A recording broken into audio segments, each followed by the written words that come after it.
CM Revanth Reddy London లో మాట్లాడిన మాటల్లో తప్పేముందని ప్రశ్నించారు కాంగ్రెస్ ఎమ్మెల్సీ జీవన్ రెడ్డి. కమిషన్లకు కక్కుర్తిపడి కేసీఆర్ రాష్ట్రాన్ని అప్పుల కుప్పగా మార్చారని విమర్శించారు. దావోస్ లో రాష్ట్రానికి 40,000 కోట్ల పెట్టుబడులు రావడంతో కేటీఆర్ జీర్ణించుకోలేకపోతున్నారని ఎద్దేవా చేశారు. ఒక్క పర్యటనతో 40,000 కోట్ల పెట్టుబడులు ఆకర్షించింది, 40,000 కోట్ల పెట్టుబడులు ఆకర్షించిందని చెప్పి అంటున్నా. అదాని పెట్టుబడి ఎట్లా పెడతాడు?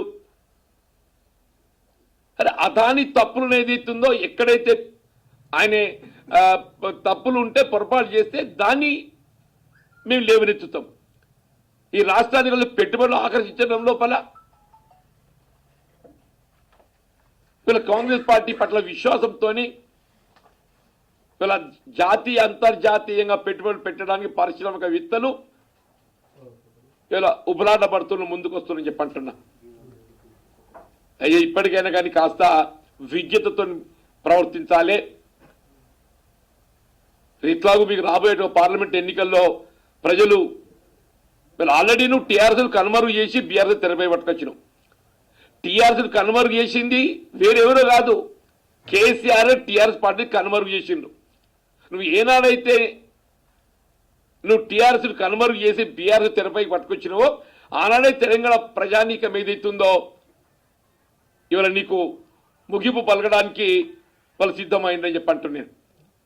ఇలా పార్లమెంట్ ఎన్నికలతో ఏదైతుందో మీరు శాశ్వతంగా ఉనికి కోల్పోబోతున్నారని చెప్పని కూడా హెచ్చరిస్తున్నాం. డెఫినెట్లీ ఆయన ముఖ్యమంత్రి కాబట్టే ఇవాళ ఆయన పర్యటన ఏదైతుందో ఆయన పట్ల విశ్వాసంతో, కాంగ్రెస్ పార్టీ పట్ల విశ్వాసంతో 40,000 కోట్ల పెట్టుబడులు వచ్చినాయి.